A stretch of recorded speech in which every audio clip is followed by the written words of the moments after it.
Bonsoir à toutes et à tous. Très heureux de vous accueillir sur ce plateau du dimanche soir avec, comme chaque semaine, mes co-présentateurs Laura Fortes. Bonsoir Laura. Bonsoir. Tierno Souleymane Diopnian. Bonsoir Tierno. Bonsoir Ali. Tout à l'heure, en seconde partie, nous allons recevoir le docteur Karel Thuyndiang qui viendra nous parler de son ouvrage La santé naturellement, comment assurer son bien-être avec les plantes. Mais tout de suite, nous allons recevoir un maître de conférence titulaire du département d'histoire de l'Université Cheikh Anta Diop de Dakar. Il est cofondateur et directeur de la recherche du Whitney Plantation Slavery Museum en Louisiane. Il publie aux éditions HGS, Histoire générale du Sénégal, l'essai intitulé « Les relations historiques et culturelles entre la Sénégambie et la vallée du Mississippi ». Nous recevons le professeur Ibrahima Seck.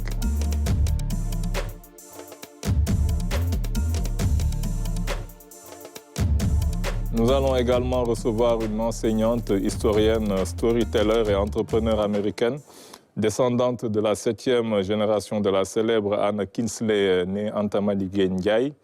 Elle est la fondatrice de Afrotopian Adventures, initiative qui a pour but de la promotion culturelle et touristique de l'Afrique à l'endroit des afrodescendants américains. Nous avons le plaisir de recevoir Madame Perry Francis.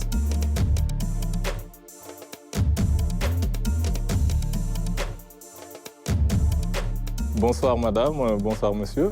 Bonsoir. Bonsoir. Nous sommes très heureux de vous accueillir sur ce plateau. Nous allons commencer par vous, professeur Ibrahima Seck. Vous venez nous présenter cet ouvrage qui s'appelle « Les relations historiques et culturelles entre la Sénégambie et la vallée du Mississippi », qui a été édité dans le cadre de ce travail vraiment colossal qui a été fait sur l'histoire générale du Sénégal des origines à nos jours.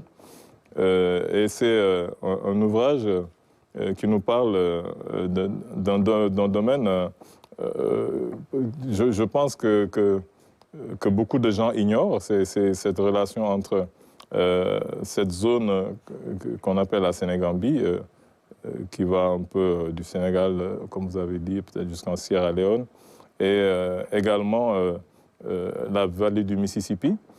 Et dans cet ouvrage, vous avez démontré, parce que c'est un ouvrage vraiment un ouvrage scientifique très bien structuré, vous avez démontré qu'il y a des relations qu'on peut voir jusqu'à présent et il y a des preuves factuelles qu'il y a une connexion, qu'il y a une influence de toute cette immigration massive qu'on a eue pendant plusieurs siècles, qui est partie de cette côte ouest africaine et qui a influencé la culture américaine, surtout la culture de cette vallée du Mississippi.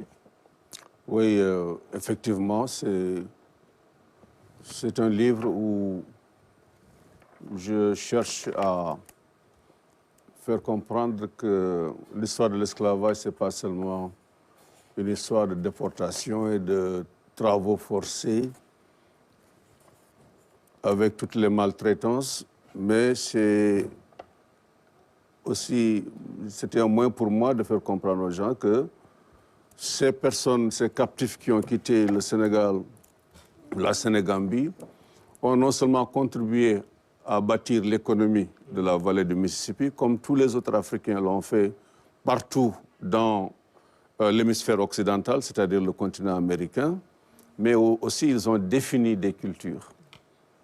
Et je pense que l'Amérique que nous aimons tous, dans le monde entier, que nous soyons africains, chinois, australiens, l'Amérique que nous aimons, cette Amérique-là, elle est née dans les plantations. C'est la culture musicale, blues, jazz, zaïdiko, rock'n'roll. C'est aussi des recettes culinaires dont certainement nous parlerons plus tard. Absolument, absolument. Ouais. Et comme vous l'avez bien précisé, votre travail vient un peu en aval d'un travail aussi scientifique assez colossal qui a été fait par Madame Gwendoline. Vous vous êtes beaucoup inspiré de ces travaux. Est-ce qu'elle est le précurseur par rapport à ça? Ah oui, d'ailleurs c'est l'occasion de lui rendre hommage. Elle est décédée le 29 août dernier et ses cendres ont été dispersées selon ses voeux au niveau du musée dont je suis le directeur de recherche. Il y a un mémorial qui porte son nom, les allées Gondry Midlow Hall, où on a tous les noms des personnes qui étaient esclaves en Louisiane. Je l'ai rencontré en 1993 à l'inauguration du Centre de recherche ouest-africain, WARC, que vous connaissez très bien, dont le docteur est Ousmane Sen, que je salue au passage. Elle a fait une conférence à l'école normale supérieure. J'étais à l'époque professeur d'histoire et de géographie au lycée Blaise Diagne. Je me suis rendu là-bas. Et c'est la première fois que j'entendais un historien parler des Africains avec toute leur agentivité pour dire que ces gens-là, ce n'étaient pas de simples bêtes de somme. Tout à fait. Ces gens-là ont construit le pays, la Louisiane. Ils ont aussi défini la culture.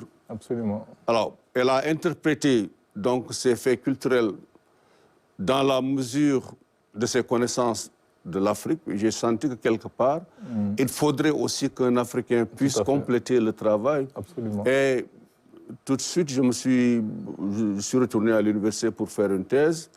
Et j'ai eu la chance d'avoir de l'appui du Centre culturel américain avec une bourse Fulbright. Je l'ai retrouvée en Louisiane. Elle est devenue mon mentor et depuis, on travaille, on a tout travaillé ensemble jusqu'à son décès. Absolument. Quand elle, à sa mort le 29 août dernier, elle était en train d'écrire un dernier livre. Et il m'appartiendra, à moi et à d'autres collègues, de le terminer. Absolument. Ouais. Donc c'était une dame extraordinaire. Absolument. Et qui s'est beaucoup battue toute sa vie et qui était mariée à un communiste noir. Ouais. Et vous comprendrez toutes les persécutions qu'elle a subies. Absolument. Et elle a vraiment révolutionné les études diasporiques. Tout à fait. En partant donc des travaux dans les champs et tout ça là. Et pour dire que ces Africains-là, ils étaient d'origine différente, de régions géographiques différentes, avec des savoir-faire différents. Tout à fait. Il y avait des bouviers, des bergers, il y avait des forgerons, il y avait surtout des riziculteurs qui ont sauvé la Louisiane de la disette permanente. Tout à fait. Donc, c'est une histoire de civilisation. Tout à fait. Les Africains, partout où ils ont été déportés, que ce soit sur les terres d'islam, ou bien partout dans l'hémisphère occidental, ils ont non seulement construit les économies, mais ils ont aussi défini la culture. Absolument, parce que vous avez parlé des éleveurs qui étaient un peu là-bas. Quand on parle beaucoup de cow-boys, les gens ne se rendent pas compte que dès qu'il y a déjà boys dans la terminologie, quand on dit boys, c'est toujours des noirs, c'est comme ça qu'on les appelait. Donc tous les cow-boys, c'était des noirs. Ils sont venus avec leur savoir-faire. Comme vous dites, les Peuls, lorsqu'ils poursuivent des vaches avec leur lasso, jusqu'à présent, ils le font. Oui, absolument. Et ça, c'est l'objet d'un livre excellent qui a été par un auteur américain, Slater. Il aborde ces questions-là. Et moi, dans mes recherches, j'ai découvert que quelque part, en Louisiane, surtout dans le sud-ouest, vers les confins du Texas, qui était une région de ranching, donc d'élevage, aujourd'hui, on trouve beaucoup de descendants afro-américains qui portent le nom de famille Poulard. P-O-U-L-A-R-D. Mais quand on va dans les archives, on trouve qu'il y avait beaucoup de gens qui étaient désignés à l'époque. Ça, c'est la terminologie de l'époque que j'emprunte ici. Des nègres de nation Poulard. Et ils étaient, en fait, des Fulbés. Tout à fait. Qu'ils soient venus de la vallée du fleuve Sénégal, ou bien du Massina ou du Fouta Djallon, ils étaient tous appelés nègres de nation Poulard. Et le nom est resté. Comme aussi des gens... beaucoup de Wolofs ont été déportés et mis en esclavage en Louisiane. Elle, de son côté paternel, elle est descendante maternelle de Anna Kingsley, de la Floride. Mais du côté paternel, ses parents sont de la Louisiane. C'est le contraire, mais oui. C'est le voilà. Du côté paternel, c'est la Floride. Côté maternel, Louisiane. Louisiane, et je suis persuadé que si tu fais des recherches, tu trouveras que tes ancêtres sont venus d'ici. Il était peut-être Wolof ou Fulbé ou Serer, parce que tous ces noms apparaissent, nègres de nation Serer, nègres de nation Diola, nègres de nation Papel, nègres de nation Biafada, nègres de nation Bambara, nègres de nation Manding, nègres de nation Nar, il y avait des morts aussi. En fait, elle est descendante de Anta Madjiguène Ndiaye. Oui, mais de côté de ma mère, tous les oncles de ma grand-mère, c'est-à-dire la mère de ma mère, ils travaillaient sur des ranchs à Texas. Ils étaient des cowboys. Ouais. Et ils ont aussi travaillé sur la frontière avec Mexique parce que ils étaient clairs et c'était difficile de savoir en fait qu'ils étaient noirs.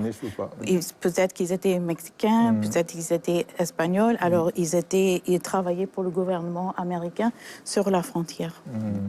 Absolument. En tout cas, c'est un ouvrage qu'on a tous adoré ici. Je vais passer la parole à Laura. Bonsoir, professeur. Merci beaucoup vraiment pour cet ouvrage parce que franchement, comme l'a dit Alioune, on a tous apprécié et je l'ai trouvé tellement intéressant. Vraiment, on apprend beaucoup de choses à l'intérieur. Et comme vous l'avez expliqué en introduction, c'est la mise en miroir en fait de cette vallée du Mississippi avec ses racines culturelles et économiques afro-créoles. Et ce que j'ai apprécié, c'est que vous l'avez bien décrit d'ailleurs en préface, c'est vraiment la synergie en fait des connaissances, parce que dans votre livre, en fait, les recherches que vous avez partagées à l'intérieur, sur lesquelles vous vous appuyez, c'est vraiment le fruit d'un travail commun avec la faculté des lettres et des sciences de l'UQAL, le département d'histoire, l'IFAN, le musée des civilisations noires, le centre de recherche ouest-africain, comme vous l'avez dit, des bibliothèques universitaires en Louisiane, etc. Et je pense que ça, c'est très important. On le retrouve dans tout l'ouvrage avec beaucoup de sources vraiment très bien documentées. Et j'ai appris beaucoup de choses. Donc, je vous remercie. Et ce qui est intéressant, en tout cas, qui m'a frappée, c'est d'apprendre que l'historiographie américaine, en fait, ne se soit intéressée à l'étude des héritages africains aux États-Unis qu'à partir des années 70, et que ce soit seulement en 1992 pour la Louisiane. Donc ça, c'est quelque chose que j'ai appris dans votre ouvrage et que je voulais souligner parce que ça m'a surpris. Et vous avez basé votre livre sur le socle d'une thèse de doctorat qui a été soutenue à l'UQAD en 1999, et c'est aujourd'hui qu'on a la chance d'avoir cet ouvrage entre les mains. Donc c'est vraiment, je me sens chanceuse de l'avoir lu et de l'avoir. J'arrive plus à m'arrêter. Mais voilà, en tout cas, en parcourant les pages, je me disais vraiment tout est intéressant dans ce livre. Et puis vous avez fait aussi un rappel qui était primordial, c'est que très souvent on interprète la diaspora à partir de nos propres affinités avec l'Afrique. Et vous avez proposé la lecture en fait d'un certain nombre de faits culturels qui ont été localisés. Vous avez parlé tout à l'heure de la cuisine, vous avez parlé tout à l'heure aussi de la culture de manière générale, et aussi le fait que l'ordre d'arrivée des Africains soit aussi important dans la jeunesse de cette culture afro-créole. C'est des rappels très importants que vous avez fait à l'intérieur. Donc encore une fois, félicitations. Et vous nous parliez justement du musée dont vous êtes le cofondateur, directeur de recherche, donc le Whitney Plantation Slavery Museum, le musée de l'esclavage qui est situé dans la paroisse Saint-Jean-Baptiste en Louisiane. Et ma question portait un petit peu sur ce lieu, puisque par rapport à toutes les connaissances que vous avez pu acquérir sur cette thématique, comment en fait s'est organisée la mise en place de ce lieu et est-ce qui peut être exposé à l'intérieur? Est-ce que vous pouvez nous raconter un petit peu ce qu'on peut y voir? Bien, pour commencer, je vais d'abord rendre hommage à feu Alexandre Oubey-Diagne, qui était le maire de Gorée. Quand on l'invita en 2000, à l'inauguration du musée afro-américain de Saint-Martinville, le Petit Paris, ça c'est en Louisiane, près de Lafayette. Il m'avait donc demandé d'être le coordonnateur et aussi son conseiller. Nous nous sommes rendus là-bas en mai 2000. Et c'est là que j'ai rencontré l'ancien propriétaire de la plantation, c'est John Cummings. Et il avait juste acheté la plantation, il nous a fait visiter. Et justement, avant d'arriver en Louisiane même, Gondlin Midlehall savait que nous devions arriver. Il a appelé John Cummings, il a dit que les Sénégalais arrivent et il ne faut pas rater. Et il a dit parmi eux, il y a un jeune historien, j'étais jeune à l'époque. Vous êtes toujours jeune. Je salue au passage les gens de Matam qui ne vont certains ne vont pas me reconnaître. J'ai fleuri. Donc, c'est Gwendolyn Midlehall qui m'a mis en rapport avec John Cummings, qui tout de suite m'a demandé de travailler avec lui. Donc, c'est une plantation qui date du XVIIe siècle, fondée par un immigrant allemand du nom d'Ambroise Heidel. Et les Heidel ont pris le contrôle de la plantation jusqu'à la fin de la guerre civile. En 1867, ils la vendent à un homme d'affaires new-yorkais. C'est lui qui rebaptise l'habitation Heidel, Whitney Plantation. C'est une habitation qui faisait 1800 acres. Donc ça, c'est des milliers d'hectares. et sur le Mississippi. C'était une plantation à indigo au XVIIIe siècle. C'est ce que vous appelez tchouk en Wolof. J'enseigne ce cours à l'université, mais très peu de mes étudiants connaissent c'est quoi l'indigo. Parce qu'aujourd'hui, nous sommes avec les teintures synthétiques. Alors, plantation d'indigo au XVIIIe siècle, puis plantation sucrière au XVIIIe siècle. Si vous voyez le patriarche Ambroise Haïdel, il a commencé sa carrière avec un seul cochon. Mais la dernière personne à posséder la plantation, la dernière Haïdel, quand on a fait l'inventaire de sa plantation en 1860 à sa mort, c'est extraordinaire comme cette dame-là était riche. Alors, dès le départ, donc, John et moi, nous avons décidé que nous allons prendre notre courage à deux mains et en faire un musée de l'esclavage. Et l'interprétation va dépendre de ce que nous allons apprendre des témoignages des personnes qui étaient esclaves, ici, sur la plantation, et ailleurs, en Louisiane et dans tout le sud des États-Unis. Donc, c'est assez simple. Raconter l'histoire de l'esclavage à partir de ceux qui en ont souffert, à partir du point de vue des victimes. Et nous avons fait un travail de mémoire aussi un peu inédit, surtout pour des personnes esclaves. J'ai fait la recherche dans les archives de Louisiane un peu partout. Et j'ai pu retrouver les noms de ces personnes, leur origine, leur âge, leur maladie, leurs enfants. Et ces personnes-là, on a gravé leurs noms sur des plaques de granit montées sur un mur, qu'on appelle le mur de l'honneur, avec aussi des citations provenant des témoignages des personnes, de personnes esclaves qui avaient été interrogées, pour la plupart d'entre eux dans les années 1930. Alors, nous avons aussi créé un autre mémorial beaucoup plus grand, les allées Gonli Midlow Hall. Ce que nous avons fait, c'est très simple, c'est toujours de demander à Gonli Midlow Hall de nous permettre de télécharger les données qui sont dans sa banque de données. Elle en a construit une aussi. Donc, c'est des milliers de noms qu'on a gravés sur des plaques de granit et qu'on a monté sur 18 murs, chaque mur avec 12 plaques, 216 plaques,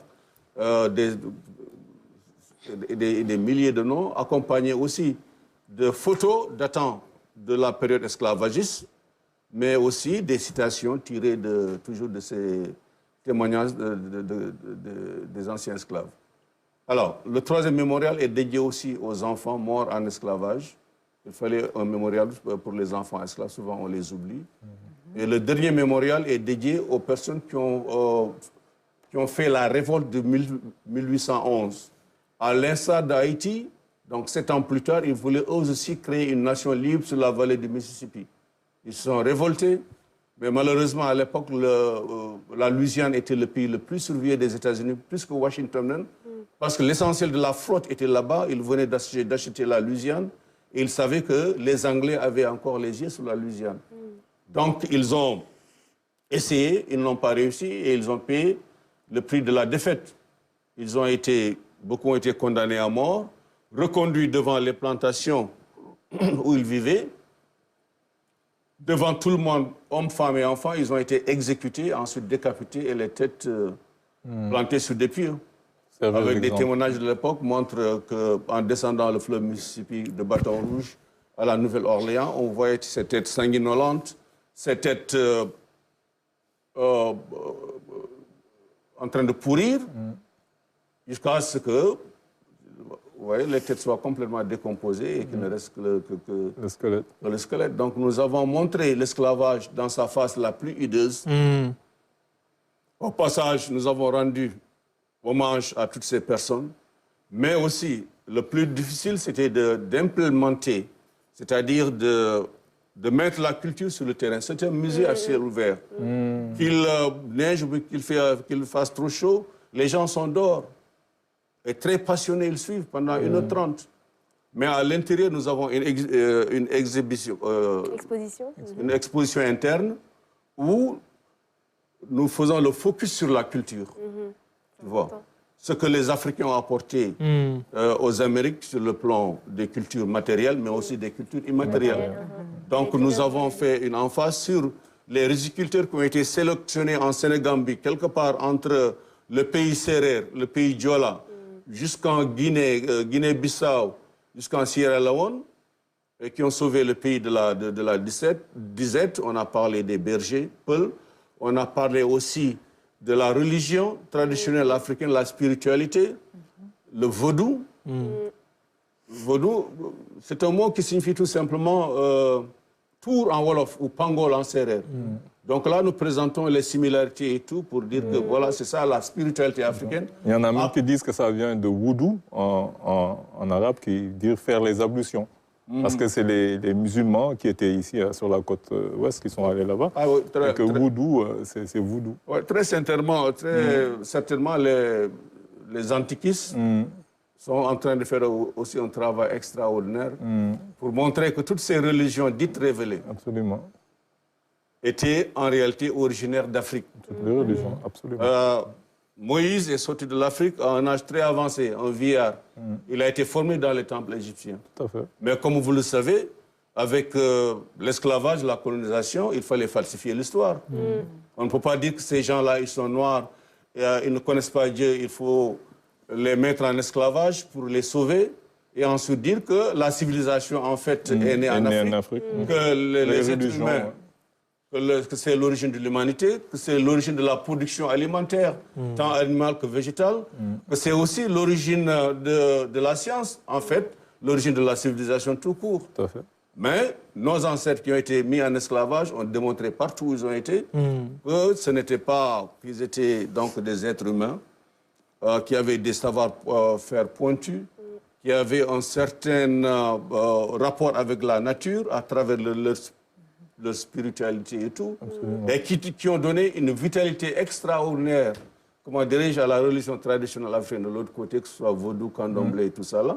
Même jusque dans les terres d'islam, nous avons des pratiques comme le vaudou. Tout à fait. Les afro-iraniens, les afro-turcs, tous ces gens-là viennent à peine d'être visibles grâce au travail de l'UNESCO, qui a abouti à créer donc cette décennie des afro-descendants de 2015 à 2024. Donc, nous avons vraiment beaucoup de choses à apprendre. Bon, il faudrait me remettre sur les rails parce que j'ai même oublié là où j'avais commencé. Quelle était la question? J'ai répondu à la question. Oui, par rapport au musée. Oui, je parlais du musée. Voilà, donc il est là, il est très visité. Elle-même a visité le musée. Et j'ai étudié. Tu as étudié le musée aussi. Aujourd'hui, aux États-Unis, quand vous dites le musée Whitney Plantation, c'est tout le monde qui connaît.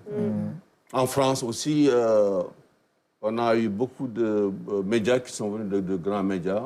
On a eu quelque chose sur Échappée Belle, mais aussi les médias canadiens. Donc c'est un musée qui est très, très fréquenté et même nous sommes obligés d'augmenter en permanence le personnel et d'améliorer aussi le script. Et je crois que c'est un exemple qu'on devrait aussi pouvoir reproduire ici. Bon, heureusement, à Gorée aussi, la maison de l'esclavage, je m'interdis de l'appeler maison des esclaves. Merci. C'est une insulte aux Afro-Américains. Merci. C'est la maison de l'esclavage ou bien la maison des captifs a fait un travail extraordinaire depuis le Covid, avec une nouvelle interprétation, avec une nouvelle exposition. Et nous espérons aussi que la rouverture du musée, on aura un script beaucoup plus, encore amélioré, sans compter que nous avons aussi, pendant les 4 derniers jours, tenu un séminaire pour former les guides officiels qui sont à Gorée, pour leur permettre aussi d'avoir un certain niveau de connaissance de l'esclavage, de la traite atlantique et tout, pour que personne ne soit là à raconter des histoires. Tout à fait. Voilà. Bonsoir. Bonsoir, Niam. Professeur, mes hommages. Merci. Je suis très heureux personnellement de vous voir dans cette émission.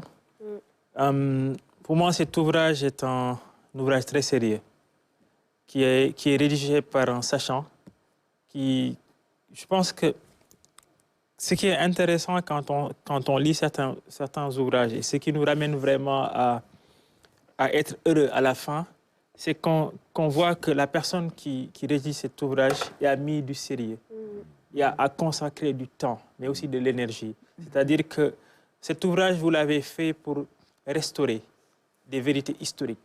je dirais remembering en anglais. Remembering, pas dans le sens du souvenir, mais dans le sens de restaurer, ramener l'organe à sa... En tout cas, à son éclat originel.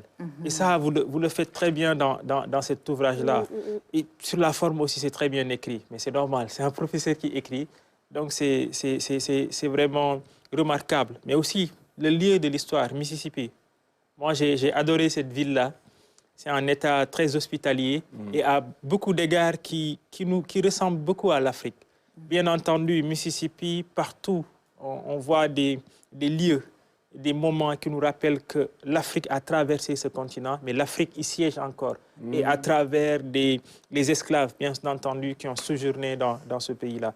Et ça, c'est très intéressant. Mais c'est aussi surtout, ce que j'ai aimé dans votre ouvrage, c'est que le séquençage qui se passe comment les gens ont quitté, à travers le temps, à travers les années, ont quitté l'Afrique pour partir s'installer aux États-Unis, comment ils sont partis, chariant aussi leur culture, leur desiderata, mais aussi leur particularité.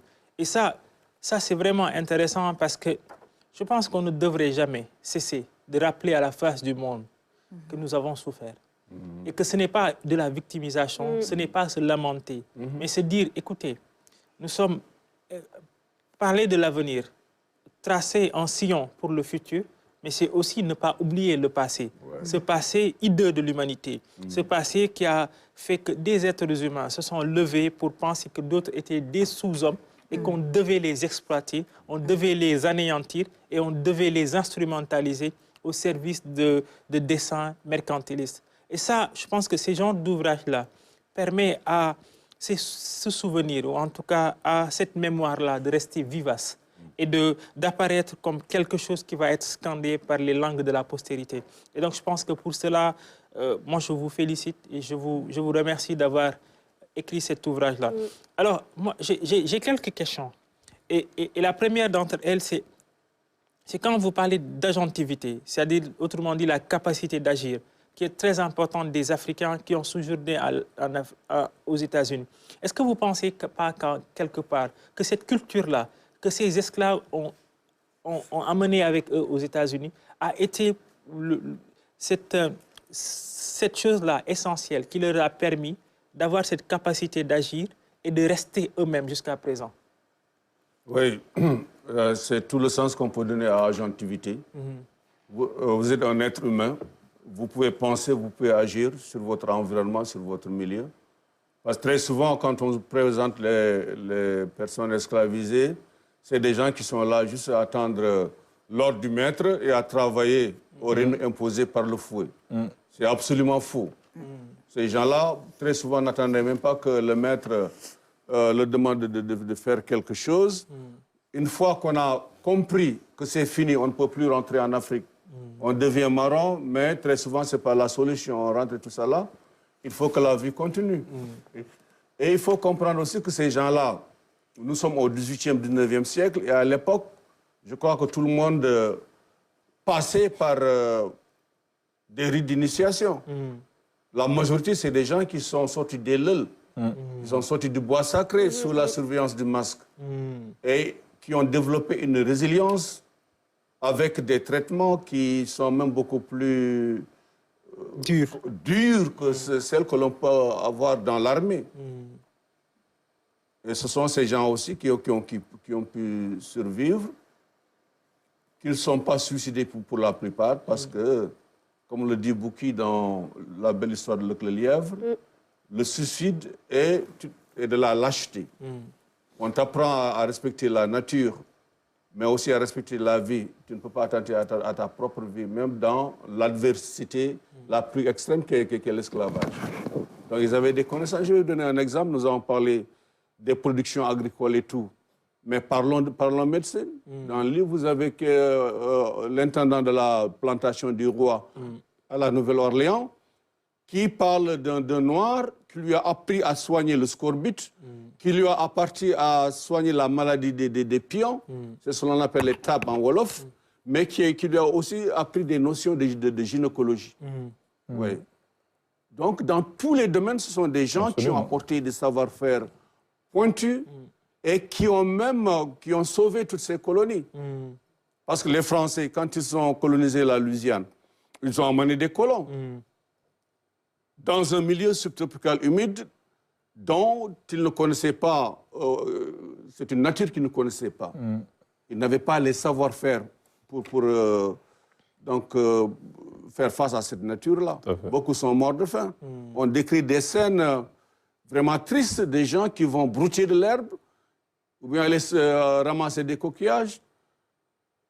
Et tant et si bien que d'ailleurs, finalement, avec les feedbacks qui revenaient en Europe, en France, personne ne voulait plus aller au Mississippi. C'était un mouroir. C'est là que le roi de France a pris un décret, un édit de déportation, pour dire que vous ne voulez pas aller au Mississippi, je vais vous envoyer de toute façon, parce que nous avons besoin de vous là-bas. Donc c'est un édit qui a créé une police spéciale que le peuple appelait les bandouliers du Mississippi. Et ils ont abusé aussi de cet édit parce qu'ils ont arrêté beaucoup de gens qui n'étaient pas des vagabonds, qui n'étaient pas des criminels et tout. Et cela a créé des émeutes un peu partout en France. Et finalement, ils ont décidé d'abolir cet édit. Ils ont fait venir beaucoup de laboureurs allemands. Ils ont fait beaucoup de publicité dans les territoires allemands. L'Allemagne n'était pas unifiée à l'époque. Et aussi, ils ont fait appel aux captifs, majoritairement originaires de la Sénégambie, à plus de 60%. Donc tous ces gens-là sont venus avec des savoir-faire, ont sauvé la colonie. Et ça, c'est de l'agentivité. C'est ce qu'on appelle, c'est un anglicisme. Hein? Le français se nourrit actuellement de beaucoup d'anglicismes comme implémentation, agentivité, ça c'est agency. Voilà. Exactement. Voilà. Alors, professeur, moi, quand j'ai lu votre ouvrage, j'ai aussi pensé à une dame comme Henriette Tubman. C'est vrai qu'elle n'habitait pas à Mississippi, elle était plus dans le nord, mais c'était une grande héroïne comment dirais-je, de la lutte contre l'esclavagisme, et qui est une dame très, très bien connue aux États-Unis et qui a laissé à la postérité, je pense, non seulement son nom, mais aussi son combat. Et c'est l'autre question que j'aimerais vous poser. Aujourd'hui, il y a encore ce besoin de s'identifier aux États-Unis en tant que noir, ce qui est compris. Mais est-ce qu'aujourd'hui, cette identification, ce besoin d'identification est manifeste parce qu'il y a en moi une discontinuité entre cet apport colossal des Noirs, des esclaves dans la culture, mais aussi dans la modernité de l'Amérique qui s'est faite, cette discontinuité qui s'est faite, qui fait qu'aujourd'hui, les Noirs ont besoin de rappeler aux Blancs ou aux Américains que nous sommes là, nous sommes des Noirs, et nous avons en partie fait cette Amérique. Oui, absolument. D'ailleurs, les visiteurs qui viennent à Whitney, je fais aussi du Joseph Ndiaye là-bas. J'ai l'habitude de dire que je suis la projection orthogonale de Joseph Ndiaye en Amérique. Machallah. Et j'en suis très fier, il m'a beaucoup inspiré. J'ai appris à communiquer avec lui aussi. Donc, je dis aux visiteurs, qu'ils soient blancs, noirs, bruns, verts et tout, si vous sortez de cette visite avec un sentiment de haine ou bien être fâché ou bien avec un sentiment de culpabilité, là je parle aux Caucasiens, Oui. voilà. Si vous sortez d'ici avec ce type de sentiment, ça veut dire que moi j'ai échoué. Parce que moi, mon travail, c'est de vous montrer véritablement la signification profonde de l'esclavage, l'agentivité des Afro-Américains, des Africains et des Afro-Américains. Leur résilience. Leur résilience et tout. Pour que vous ayez du respect pour ces gens-là.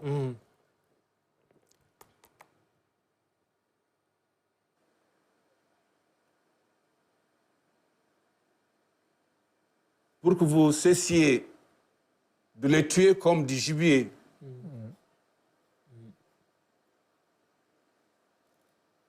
Dans les rues d'Amérique, George Floyd,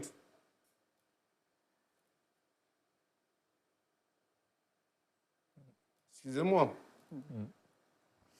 C'est vrai que... Il m'arrive souvent de le faire quand je fais des tours et ensuite j'ai appris à me maîtriser. Parce que je dis que mon travail, ce n'est pas de pleurer, d'être émotif, mais d'être un enseignant et être très lucide. Mais parfois, je n'arrive pas à me contrôler. Et l'Amérique blanche a besoin de comprendre ceci, avoir du respect. Et décider enfin de mettre l'enseignement de l'esclavage dans leurs ouvrages et l'enseigner comme une histoire des civilisations. Et reconnaître ce que l'Afrique leur a apporté. Que les Afro-Américains aussi soient éduqués, qu'ils soient informés de ce que leurs ancêtres ont fait dans le pays-là. Parce qu'il y a trop de domestication des esprits que d'éducation. J'ai fait une fois une conférence à Schonbook Center.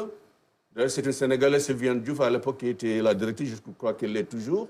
Il y a un Afro-Américain qui s'est levé, qui a fait un commentaire et qui a dit que les Africains sont des personnes stupides. Africans are stupid people. Bon, il y avait beaucoup d'émotions dans la salle et tout, mais je leur ai dit non. Attendez, calmez-vous.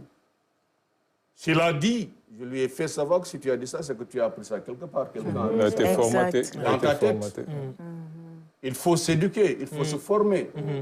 Mais même dans leurs écoles, très souvent, vous voyez, il y a ce que j'appelle des school boards, des académies qui ne veulent pas entendre parler de l'esclavage. Pas du tout. Et je crois savoir que ce livre qui sera publié bientôt en anglais aussi pourra contribuer à faire évoluer les choses. Déjà, Whitney joue un rôle extrêmement important à ce niveau. Les écoles viennent de partout. Donc il y a une révolution qui est en marche. Et donc voilà. Absolument. Même nous, Africains, nous avons des problèmes. Quand elle va à Gorée, elle n'est pas à l'aise. Certains l'appellent Toubab. Comme au Nigeria. What is that name? Oyingbo. Oyingbo. Oui. Mais je comprends que bon, c'est une site historique, c'est une site touristique et ça amène beaucoup d'argent pour le gouvernement. Mais je suis très contente, énormément ravie que vous êtes en train de travailler à enseigner les guides et les gens qui sont là parce que pour nous, les enfants volés de retour, cet endroit, c'est un espace sacré, c'est un espace de méditation, de pèlerinage, d'honneur, et c'est pas quelque chose de commercial. C'est pas Magic Land, c'est tout à fait autre chose. Et on a besoin d'être en paix et en respect dans un espace de réflexion, dans une conversation entre nous, nos esprits, nos ancêtres et notre histoire. Et oui, parfois, c'est pas traité comme ça. C'est trop look lady, nice lady, I make you good price. Non, on n'est pas là pour ça. Merci, mais... Il faut plus de recueillement. On est en train de nous guérir. C'est une thérapie. Oui. C'est une thérapie, absolument. Oui. Donc, ce que je disais, c'est ça. Il faut que les gens qui travaillent sur l'île, bien sûr, c'est leur gagne-pain. Mais il faut comprendre que ces gens-là qui viennent en pèlerinage, c'est un endroit sacré et tout, ils ont besoin d'un peu de calme aussi. De moins de harcèlement. Le harcèlement commence dans le bateau, dans la chaloupe. Jusqu'à la fin. Bon, de toute façon, il faudrait qu'il y ait une réflexion à ce niveau. Mais ce que je voulais surtout dire par rapport aux Africains, qu'est-ce que nous connaissons de la diaspora? Et très souvent, il y a des heurts entre Africains et Afro-Américains. Eux ne sont pas très bien informés des mécanismes de la traite des captifs. Certains disent tout simplement, c'est vous qui nous avez vendu l'esclavage. Et là aussi, bon, nous, les Africains, nous ne connaissons pas trop la diaspora. Pour eux, bon, c'est des Américains et puis c'est fini et tout. Nous ne connaissons pas ce que nous avons réellement apporté aux terres d'exil. Il faut donc que l'éducation, l'histoire de l'esclavage, de la traite des captifs, prenne aussi en charge cette dimension de la diaspora. Absolument. J'ai une dernière question, et c'est dans ce sens, prof. Je pense que ce genre d'émission est peut-être le lieu pour lever ces équivoques-là. Moi, personnellement, je ne pense pas que nous avons vendu. En tout cas, ceux qui étaient là ont vendu ses frères, ses êtres, etc. Mais quelle est la version réelle, authentique? Est-ce qu'on a vendu ces esclaves-là ou est-ce que les autres, en tout cas par leur manœuvre, ont ramené Nous les avons vendus, c'est très clair. Ce sont des Africains qui ont vendu des Africains. Bien sûr qu'au départ, il y a les Portugais qui ont organisé des raids dans les pays Wolof et tout, pour kidnapper des gens. Après, ils se sont rendus compte que c'est un business très difficile. Alors qu'on pouvait les acheter, il y avait des marchés aux esclaves. Et ça, c'est dans le cadre du commerce transsaharien. Tout le long de la bande sahélienne, les cours d'eau, le Sénégal, Niger, il y avait des marchés aux esclaves. Alors, mais le problème maintenant, c'était après la découverte du continent américain, la demande se chiffrait en millions de personnes. Est-ce qu'il y avait assez de captifs? Parce que là aussi, il y a une théorie qui dit que, comme il le dit, vous l'avez même dit tout à l'heure, lorsque cette immigration de masse s'est faite, le problème qui s'est posé en Afrique s'est posé en Europe. À un moment donné, comme vous dites, le roi a dû faire vraiment quelque chose pour que les gens puissent y aller.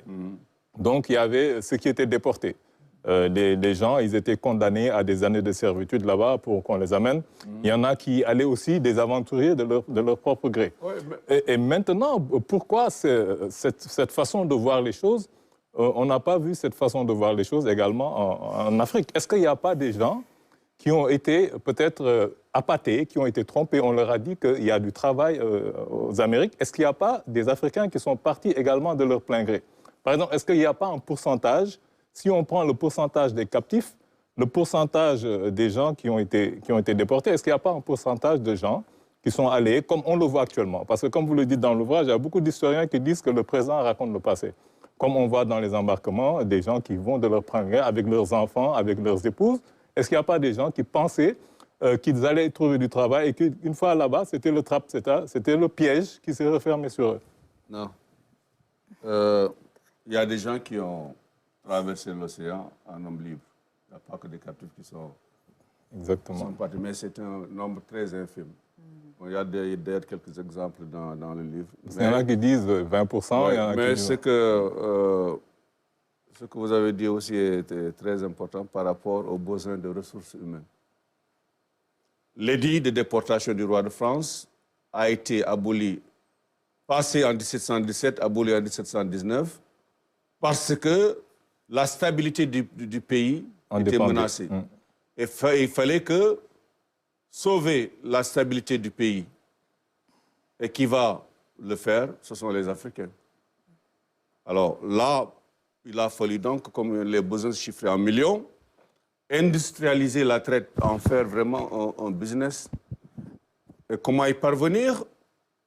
C'est de mettre les élites africaines au cœur de ce business-là.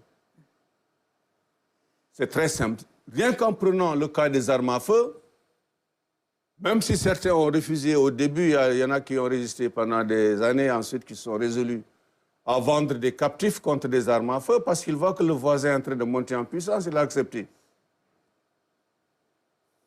Clairement, les Européens s'immisçaient dans nos affaires intérieures depuis ce temps-là, la Compagnie du Sénégal, la Compagnie des Indes occidentales, les crises de succession au Kadior, au Fouta, ils étaient très impliqués dedans, avec, comment dirais-je, supportant certains princes et tout, sachant que si celui-là prend le pouvoir, il sera un allié. Mais de toute façon, rien que sur la question des armes à feu, on peut comprendre que finalement, que les élites africaines soient impliquées pour des raisons de sécurité. Et je crois que refuser, c'était suicidaire. Comme on le dit en Wolof, dans ce contexte-là, ce sont des liens qui se sont tissés entre les élites et les grandes compagnies. Et comme vous l'avez dit, l'histoire peut se lire dans le présent. Tout à fait. Moi, ça, je comment se trouve l'Afrique aujourd'hui? L'Afrique est encore l'Afrique des féroces guerriers. Les seigneurs de la guerre sont encore là. des pays comme la RDC et beaucoup d'autres ne sont pas en paix parce que, à cause des richesses qu'ils ont sur le sol et le sous-sol. Gouverner sous les tropiques est un exercice très périlleux depuis la période de la traite atlantique. Absolument. Notre rencontre avec l'Europe est une véritable galère, est une véritable tragédie qu'il faut dénoncer. Donc il y a des gens qui développent cette thèse pour séparer les Africains et les Afro-Américains, mais aussi pour dire aux Africains, vous n'avez pas droit à des réparations, parce que c'est vous-même qui avez vendu vos enfants. Il faut que tout cela soit très clair. Donc, la victimisation à 100% aussi, moi, je ne suis pas partant pour cette thèse. Nos élites ont bien participé à cette tragédie. Parce que ce qui est intéressant dans votre ouvrage, c'est que vous montrez la psychologie des captifs une fois arrivés là-bas. Parce que vous montrez à quel point il y a une surprise. Parce qu'il y a des gens qui ne s'y peut-être attendaient pas et qui se disent, il n'est même pas question que je travaille dans ces conditions-là. Vous avez dit, il y a eu beaucoup de suicides. Il y a eu des gens qui ont fait du marronnage parce qu'ils se disaient, moi, peut-être, je ne m'attendais pas à ça. Est-ce que cette personne, dans sa psychologie, elle a traversé l'océan en sachant que j'étais captif? Est-ce que, par exemple, les bateaux étaient assez armés pour pouvoir prendre, par exemple, 100 personnes costauds et pouvoir les enchaîner et pouvoir le faire de manière aussi simple? Je veux dire, est-ce qu'ils n'ont pas traversé en pensant que peut-être je vais trouver du travail. Et une fois là-bas, ils sont trouvés dans des situations, ils ne pouvaient pas rentrer comme vous dites. Ils se disent, moi, je ne vais pas rester là, je préfère me suicider ou bien je vais rentrer dans le marronnage. Les bateaux négriers étaient très bien organisés. Il y en a qui pouvaient prendre 400 à 500 captifs. La Galatée, qui a quitté d'ailleurs en 1727 ici Gorée avec d'ailleurs une femme noire libre, mariée en blanc, qui était armurier, une serrère de Joal, Maribaud. La Galatée avait, je crois, 410 captifs dans ses entrailles. Mais les bateaux étaient armés de telle sorte que... Mais aussi l'organisation des temps de repas et tout ça, c'était tellement bien organisé que les révoltes étaient très difficiles. Bien que, quoique... on est enregistré plus de 300 révoltes en mer. Absolument. Mais je comprends à quoi vous voulez en venir. En tout cas, tous les captifs qui ont quitté l'Afrique ont certainement connu, n'étaient pas des esclaves ici, mais ils ont connu l'esclavage en Afrique qui n'a rien à voir avec l'esclavage dans l'hémisphère occidental, qui est la déshumanisation totale. Tu deviens un animal, tu es comme un âne, ou bien même pire. C'est ce qu'ils appellent en anglais chattel slavery. Wow. Mais il y a aussi ce que l'on appelle les captifs de la faim. Des gens qui se sont volontairement vendus en esclavage à des négriers, dans un contexte généralement de famine, vous savez, avec les guerres et tout ça là. Et quand il arrive qu'il y ait de la chasserie ou bien des invasions de criquets, il y avait donc des pénuries qui se traduisaient par des famines, tant et si bien que des gens se faisaient, comment dirais-je, se vendaient pour échapper à la famine ou bien pour aider la famille qui est derrière, qui laisse derrière à manger. Des femmes qui même disent au capitaine négrier, prenez l'enfant là, de toute façon il va mourir de faim ici, amenez-le. Exactement ça. C'est ce qui s'est passé au Fouta. C'est ce qui se passe actuellement, Barça. Le présent raconte le passé. Parce qu'on a vu des scènes en Libye où des gens se faisaient vendre. Vous voyez donc, quand Chambono, qui était directeur de la Compagnie du Sénégal, a visité le Fouta, je crois que c'était en 1685, il voulait aller au Galam. Le roi du Fouta lui a dit non, tu ne peux pas aller au Galam parce qu'il y a Samba Boy qui est là-bas, mon ennemi, caché chez ses parents soninké, et que tu vas lui vendre des armes pour qu'il me terrasse. Bon. Mais quand il est arrivé au Fouta, c'était juste après la fin de la guerre des marabouts, menée par le marabout berbère Nasr ad-Din. Ce n'était pas inédit. Avant, il y a les Almoravides. D'ailleurs, le mot marabout vient de Almoravid. Alors, C'était en pleine famille. Il a décrit des scènes d'horreur où les gens se vendaient en esclavage, les femmes qui lui proposaient les enfants. Il a acheté des captifs. Alors, arrivé à Djewel, chez le Satigui du Fouta, celui dit lui non, tu ne peux pas passer. Il a forcé le passage. Et arrivé au niveau entre Waoundé et Yella, les Lapoto, c'est-à-dire les navigateurs qui étaient avec lui, ont quitté le bateau pour lui dire « Toi, tu es fou, nous ne sommes pas fous. Nous ne voulons pas souffrir des représailles du roi du Fouta. » Ils ont marché de Waoundé jusqu'à Saint-Louis. Et Chambono est rentré à Saint-Louis avec les captifs qu'il avait. Il pouvait fuir. Mais il leur a appris les rudiments de la navigation, certainement, pour manœuvrer le bateau jusqu'à Saint-Louis du Sénégal. Donc je crois que nous avons beaucoup à apprendre dans le cadre de cette histoire de l'esclavage, de la traite esclavagiste. Malheureusement, que ce soit en Afrique, en Europe, en Amérique, un peu partout, il y a trop de savoir interdit. Absolument. Comme le dit mon ami Ibrahim Tchoub, il y a trop de savoir interdit. Absolument. Madame Perry-Francis, je pense que cette histoire vous intéresse clairement. Oui. Je pense que vous n'avez pas encore lu le livre, mais il y a beaucoup de choses qui vous interpellent. Oui, j'ai hâte de le lire en anglais ou peut-être en français.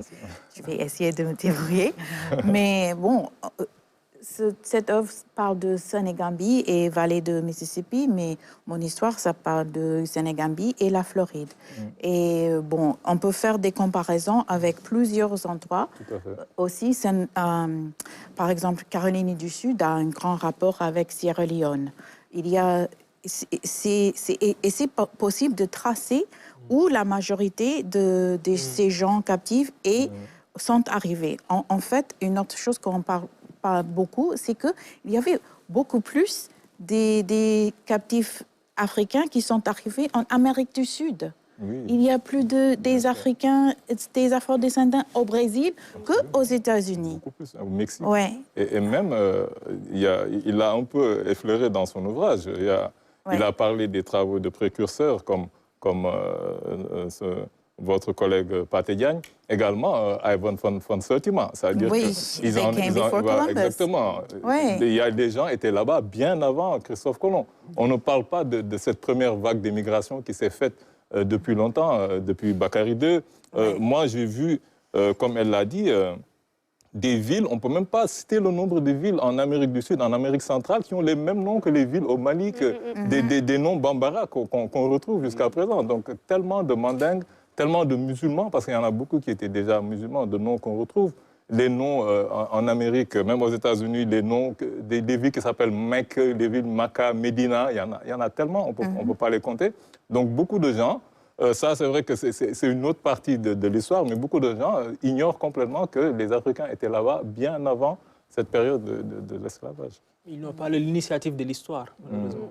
Bon, c'est très vrai aussi, parce que quand vous comparez la spiritualité africaine et celle des Amérindiens, il y a tellement de similitudes. Absolument. Et même physiquement, c'est... Bon, déjà... la géographie elle-même... peut expliquer la présence africaine en Amérique. Oui. Bon, bien avant Bakary II. Moi, je suis de ceux qui croient que Bakary II a bien atteint le continent américain. Tout à fait, c'est clair. Une année, il y a eu un bateau de migrants qui a quitté les côtes sénégalaises, je ne sais pas, depuis le Cap-Vert, tout ça. La destination, c'était l'Europe. Il y a eu une avarie de moteur. Où est-ce qu'ils ont terminé? En Barbados. Parce qu'ils étaient tous morts. C'est les streamings, c'est des courants marins, qui vous amènent comme... Donc ça, c'est vous n'avez même pas besoin de moteur. Oui, c'est tellement simple. C'est absolument ça. En tout cas, c'est... Même dans comment dirais-je, le patrimoine matériel, si on prend par exemple les Olmecs, ça c'est le Mexique. La civilisation Olmec est mère de toutes les civilisations mésoaméricaines, qu'elles soient Maya, Aztèques et tout. Ça, c'est bien dit au niveau du musée d'anthropologie, national d'anthropologie de Mexico City. Et cette civilisation, visiblement, avec ses grosses têtes... Oui, les statues colossales. Ce sont des Africains. Ça, c'est des Africains. Il n'y a même pas à demander... Vous savez, quand j'ai visité ce musée, il y avait une guide quand je lui ai posé ces Olmeghla, qui était-il était-il d'origine africaine? Il m'a dit non. Je lui ai dit pourquoi ils ont des lèvres aussi épaisses. Il m'a dit qu'il faisait du piercing. Ensuite, je lui ai dit pourquoi le nez est aplati. Il a dit ils ont reproduit leur propre image à partir du puma qui est un animal sacré. J'ai dit, moi, madame, ça pose problème. C'est incroyable. Les gens sont dans le déni. Ils se reproduisent pour ressembler à Un animal. Les gens sont si dans le sacré déni. soit-il. En plus, on ne peut pas dire que c'était des captifs parce qu'ils avaient tous des chapeaux. Et ça, c'est toujours un symbole de royauté. Donc, c'est quelque chose vraiment d'évident. Nous allons peut-être rester un peu dans le même sujet avec vous, Madame Francis. Oui. Vous aussi, on vous avait reçu la dernière fois avec plaisir et vous revenez nous parler d'une initiative qui s'appelle Afrotopian Adventures. Oui. C'est-à-dire que vous voulez un peu faire la promotion culturelle et touristique. Vous voulez faire le chemin inverse avec beaucoup de gens qui veulent voir ce qui se passe en Afrique, revenir aux sources. Oui. Est-ce que vous pouvez nous expliquer un peu le projet? Oui, en fait, c'est un travail que j'avais fait avant, pendant les années 90. Après mon premier voyage ici au Sénégal, à l'époque, j'étais prof de français.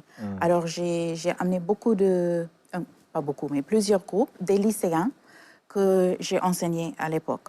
Et après ça, il y avait des parents, des autres gens, des gens qui... C'était avant les réseaux sociaux et tout ça, mais les gens ont parlé de leurs expériences et j'ai commencé une petite agence. À l'époque, ça s'appelait Black Pearl Enterprises. Et l'idée, c'était d'amener des Noirs de diaspora ici en Afrique, mais aussi parce que, comme on a discuté tout à l'heure, il y a des gens aux États-Unis qui connaissent rien de la culture brésilienne ou panaménienne. Et c'est quand il vient là-bas, ils se sont surpris. Je ne savais pas qu'il y avait autant de Noirs et que nous sommes si similaires et que, oh, ma grand-mère fait ceci ou cela, ou oh, ça ressemble à quelque chose que nous, on mange, ou j'entends le rythme et c'est comme ça qu'on chante dans notre église. Nous sommes tous des Africains, nés en Amérique, nés en Amérique du Sud, avec les peaux claires, qui parlent français, qui parlent anglais. Nous sommes tous. Et le plus qu'on est conscient de ça, et le moins qu'on fait des divisions, et moi, je crois qu'un bon départ, c'est juste d'avoir l'expérience, de visiter. Parce que tout le monde, moi, je suis très, très, très contente et honorée d'être ici sur le plafond avec le monsieur, mais tout le monde ne va pas lire un livre académique. C'est comme ça. Tout à fait. Mais, tout le monde, et la vérité, c'est que tout le monde n'aura pas l'argent pour voyager dans un autre continent. Mais le plus qu'ils vont, ceux qui vont raconter ce qu'ils ont eu comme expérience. Et aussi, je crois qu'il y a certaines choses qui nous lient tous. Et beaucoup de fois, c'est la musique. La musique, c'est la langue universelle. Tout le monde peut comprendre, mais aussi, on peut voir dans le diaspora, si c'est en Europe, si c'est aux Caraïbes, si c'est en Amérique, que ce sont tous des rythmes africains. Tout à fait. Alors, ça, c'est une manière. Aussi, l'histoire, mais il faut que l'histoire soit présentée d'une manière où les gens peuvent avoir une expérience eux-mêmes, pas dans un livre, pas sur une carte, mais vrai. Absolument. C'est pas... de vivre vraiment. Oui, et c'est pour cela, j'ai fait ce travail avant. J'ai arrêté après le 11 septembre parce que c'était très difficile de convaincre aux gens d'aller dans des pays musulmans ou en Afrique ou laissent leurs enfants voyager comme ça. Alors j'ai arrêté. Mais l'année dernière, quand j'étais aussi invitée sur le plafond, merci encore, j'étais avec deux de mes meilleurs amis, une qui est chanteuse et une autre qui est photographe.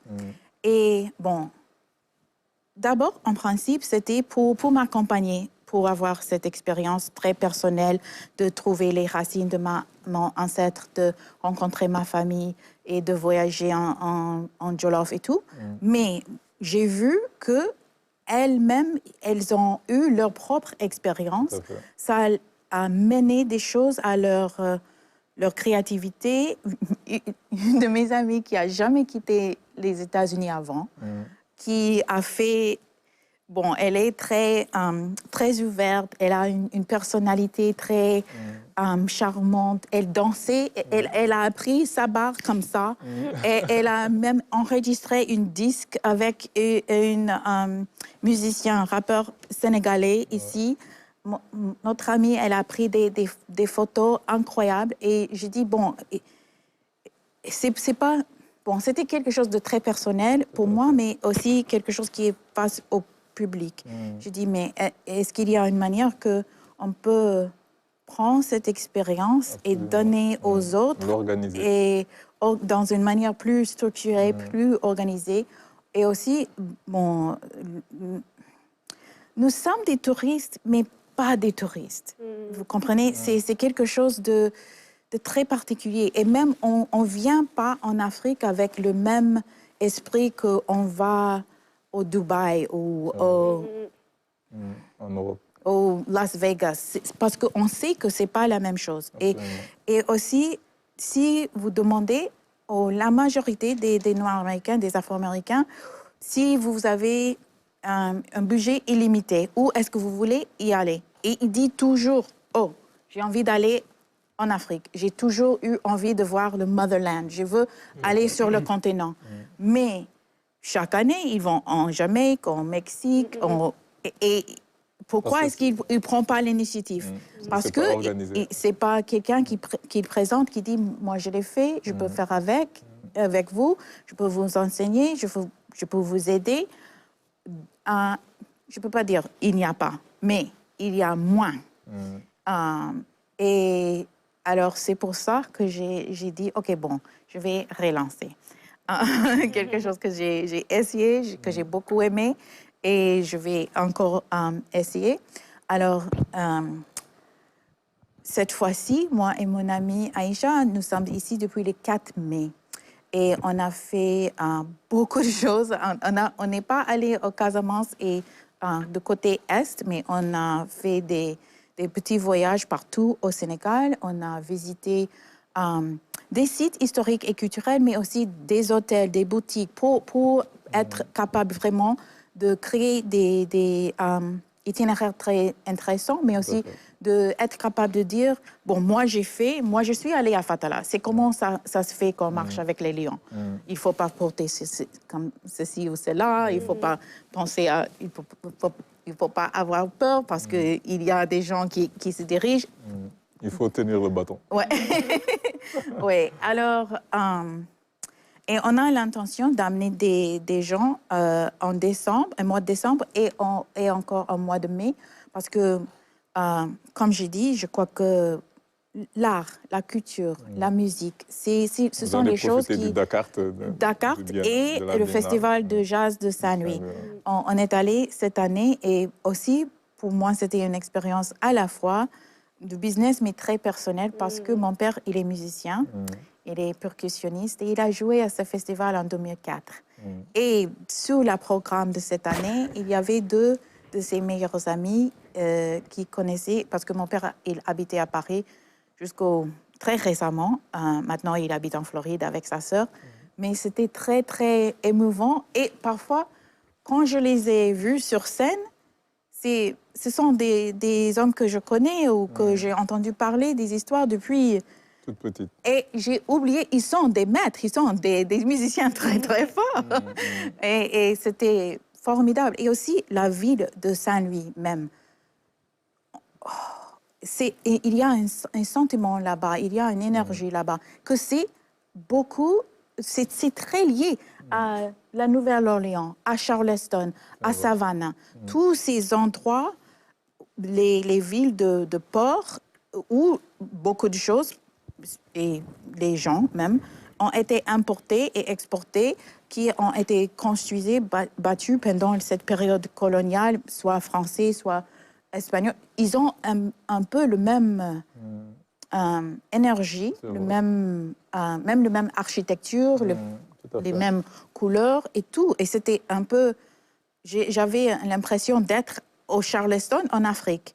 Et aussi quelque chose que les gens, on parle très peu, c'est que pendant la période de l'esclavage, dans la plupart des États, Caroline du Sud, Caroline du Nord, Floride, Mississippi, Alabama, les Noirs, nous étions la majorité vaste de la population.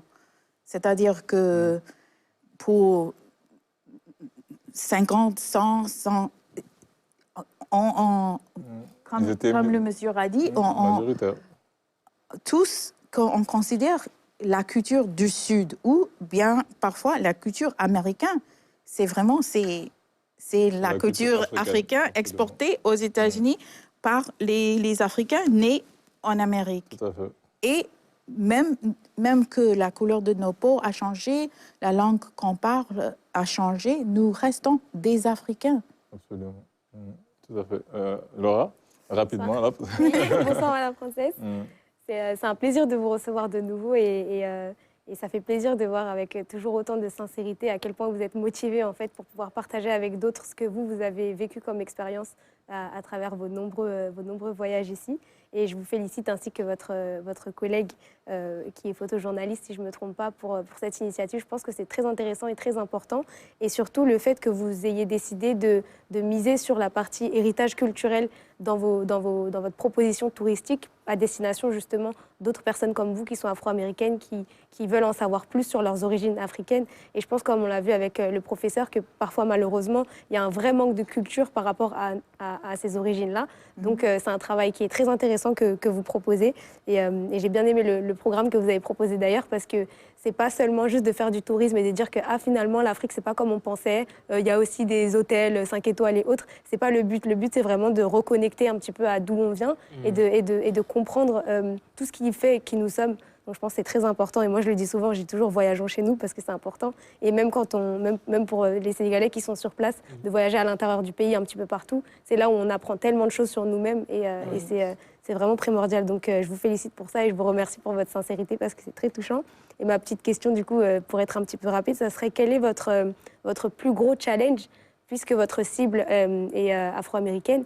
Peut-être parce qu'on remarque que peut-être à tort, on va penser que les Afro-Américains, quand ils vont aller en Afrique la première fois, ils vont aller plutôt du côté anglophone, plutôt au Ghana, plutôt au Nigeria. On sait qu'il y a une grosse partie qui vient au Sénégal, qui visite Gorée, etc. Oui. Et ma question, voilà, c'était un peu ça. Quel est votre plus gros challenge pour réussir à capter cette cible-là afro-américaine et lui permettre de vivre aussi cette expérience comme vous l'avez vécu? Je pense qu'on va enchaîner aussi avec la question de Thierno, comme ça vous allez répondre. Voilà. Bon, moi, je vais peut-être laisser répondre à cette question. Moi, c'est juste que je félicite l'initiative parce que moi, j'ai souvent discuté avec beaucoup d'Américains, surtout à Mississippi, à Washington, et s'ils avaient tout le temps cette envie de savoir, de connaître.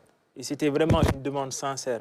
Ils savaient. Et je me suis dit que c'est parce que ces gens-là ne savaient pas qu'il fallait créer une passerelle entre l'Amérique et l'Afrique pour que nous apprenions à nous connaître. Parce que moi, je suis persuadé qu'une Afrique forte qui va défendre tous ses filles et ses fils dépend aussi de la contribution des diasporas africaines. Oui. Je suis tout à fait d'accord. Je crois que, on voit qu'il y a des entreprises multinationales, il y a toutes ces compagnies qui connaissent que l'Afrique a toutes les ressources naturelles, il a beaucoup de potentiel. Eux, ils sont en train d'investir, eux, ils sont en train de venir, pourquoi pas nous?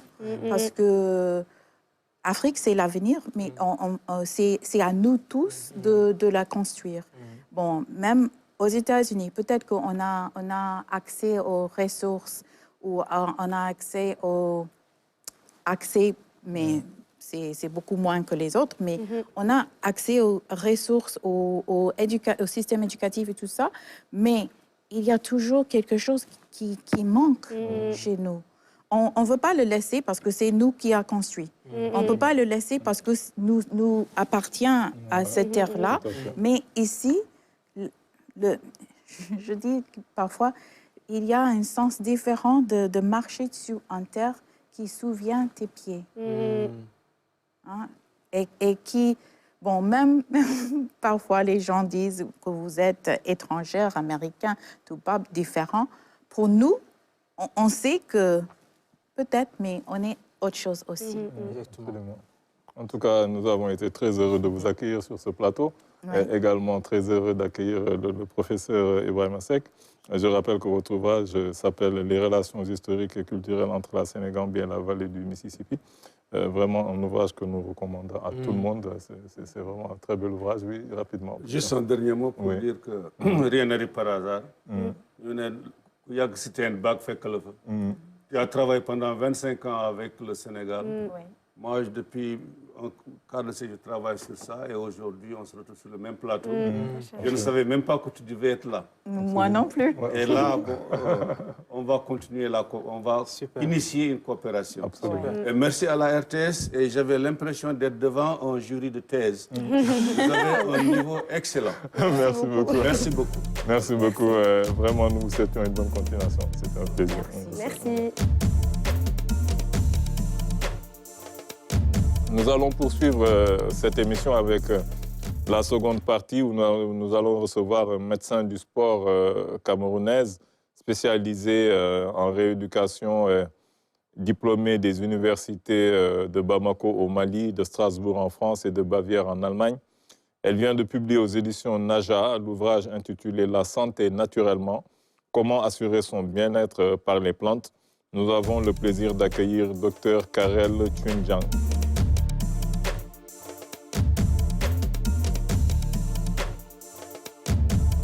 Bonsoir, docteur. Bonsoir, bonsoir, monsieur Ndiaye. Nous sommes très heureux de vous accueillir sur ce plateau. Vous venez nous présenter cet ouvrage que vous venez de publier qui s'appelle « La santé naturellement, comment assurer son bien-être par les plantes ». Comme je viens de dire tout à l'heure dans la présentation, vous êtes docteur en médecine, spécialisé en médecine du sport, mais vous êtes un peu aussi phytothérapeute parce que vous faites la promotion de cette médecine par les plantes. Chaque fois que je vois un médecin qui s'intéresse à ça, je lui demande comment vous faites. Est-ce qu'il n'y a pas parfois...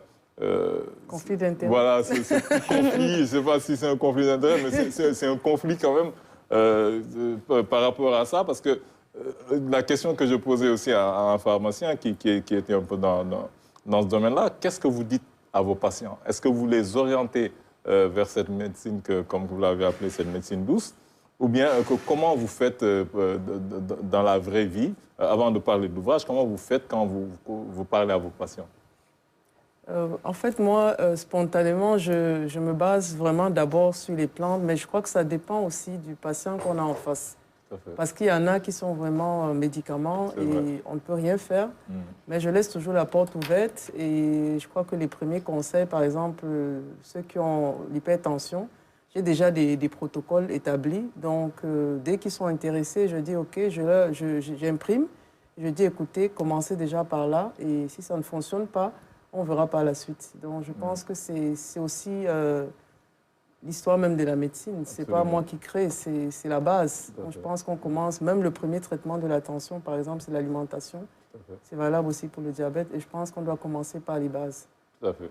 Et comme vous l'avez rappelé, on le dit souvent, Hippocrate avait dit que votre aliment soit votre premier médicament. Tout à fait, c'est ça. Donc, c'est un peu dans cette logique que vous êtes.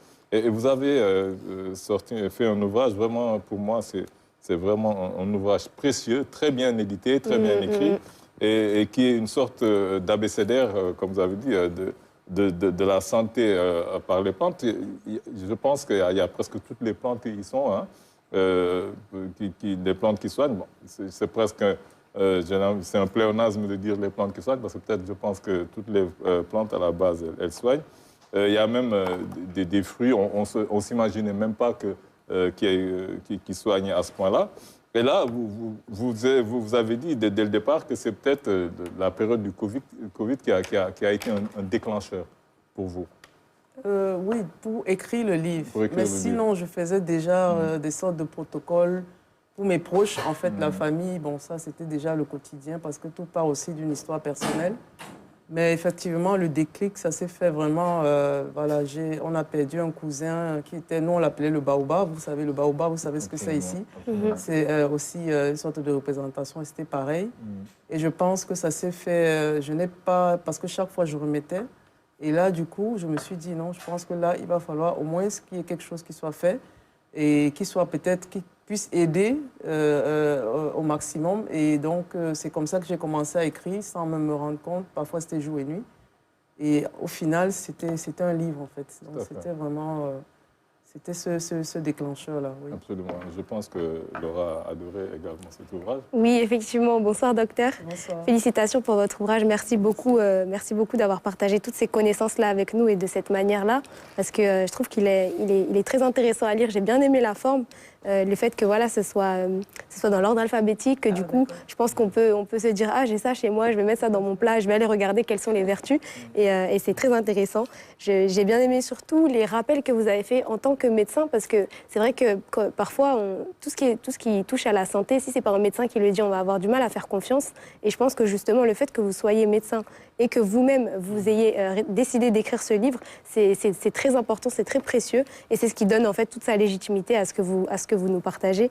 Et vous avez rappelé quand même que les médicaments, ça reste des produits chimiques. Parce que c'est vrai qu'aujourd'hui, il y a des gens qui prennent des médicaments comme si c'était des bonbons, alors qu'en réalité, il y a des alternatives naturelles. Alors que, en fait, ce qui est fou, n'empêche, c'est qu'on doit revenir au naturel, alors qu'à la base, c'est ça qui était la base avant les médicaments. Mais justement, vous nous permettez en fait de revenir à cette base-là. Et puis... c'est rempli d'enseignements, justement, de rappels essentiels qu'il vaut mieux prévenir que guérir, qu'en fait, on va consommer des plantes, non pas pour se soigner à un moment où on est malade, mais pour se maintenir, en fait, en bonne santé avant de tomber malade. Donc, je pense que pour ça, c'est très important. Moi, je suis totalement alignée avec ce que vous avez partagé à l'intérieur. À chaque fois que j'ouvrais, je tombais sur quelque chose que j'aime consommer. Je me disais, c'est super de savoir à quel point cet aliment de tous les jours qu'on va consommer, la mangue, le piment, l'oignon, vont avoir en fait des vertus encore plus que ce qu'on pensait. Et pour ça, je vous remercie, je vous félicite beaucoup. Et puis, j'ai apprécié les conseils aussi que vous avez pu partager pour la ritualisation, pour nous permettre d'avoir des petites routines selon les différents mots, les mots les plus courants, des fois la toux, la fatigue ou autre. Donc ça, c'est un ouvrage qui est vraiment pratique en fait et que je suis très contente d'avoir parce que du coup, je pense qu'on peut s'en servir un peu tous les jours finalement. Et puis, et merci aussi pour le partage de votre propre recette que vous avez eu un petit clin d'œil d'ailleurs à vos collègues, vos camarades de Bamako à l'époque. Ouais, parce qu'il y a toujours une petite part de vous, comme vous l'avez dit, en fait, que vous partagez, même si c'est un livre qui est écrit par un médecin qui parle de santé, bah, il y a quand même une partie personnelle à l'intérieur que vous avez aussi partagée. Donc, j'ai trouvé que c'était très bien. Et comme je disais, voilà, je suis très contente de l'avoir. Et justement, ma question portait un peu sur, en dehors de vos patients dont vous avez parlé, parfois certains sont très médicaments. Et donc, forcément, ça va pas être le meilleur public avec qui partager ces connaissances-là. Mais peut-être justement, dans votre entourage, vous nous disiez que par rapport à votre histoire personnelle, c'est à la base pour votre famille que vous partagez toutes ces connaissances-là sur la médecine naturelle. Quels sont les défis auxquels vous faites face quand vous essayez peut-être un petit peu de refaire ouvrir les yeux sur les bienfaits justement des plantes et de la nature pour la santé? Je pense que le Covid a aidé. Au départ, avant le Covid, c'était difficile. Effectivement, on ne prenait pas vraiment conscience, mais je pense qu'il y a beaucoup de choses qui se sont faites d'elles-mêmes. Et aujourd'hui, il y a beaucoup plus d'ouverture par rapport à, justement, avant. C'est-à-dire, si je vois avant, par exemple, 2020, il y a beaucoup plus de facilité, les gens sont plus ouverts. Mais en même temps, ne veulent pas se donner la peine quand même de lire. Parce que le vrai problème qu'on a en Afrique, c'est la lecture. Donc, tout le monde veut des recettes toutes faites et de dire, voilà, dis-moi qu'est-ce qu'il faut quand ceci. Mais il ne s'agit pas d'un moment précis de la vie. De choses. Moi, je dis, il faut penser à la santé à chaque moment de la journée. Donc, dès le lever jusqu'au soir. Donc, il ne s'agit pas que de l'alimentation, même si l'alimentation, c'est la base. Il y a beaucoup d'autres choses qui vont avec, d'où la première partie où j'ai voulu vraiment rappeler. Il y a l'activité physique, il y a le sommeil, il y a l'hydratation. Il y a vraiment beaucoup de choses qu'on doit mettre l'un dans l'autre. Et c'est vraiment cette compilation qui va nous aider parce que la santé, ce n'est pas un combat d'un moment. C'est au quotidien. C'est pour ça que même quand ceux qui font attention, ils ont des moments de faiblesse parce qu'on a parfois des difficultés à maintenir le cap tout le temps. Mais pourtant, c'est ça, en fait, le secret de la santé. C'est vrai, vous avez bien fait d'ailleurs. On ne le fait pas, on attend un moment précis, on doit le faire tous les jours.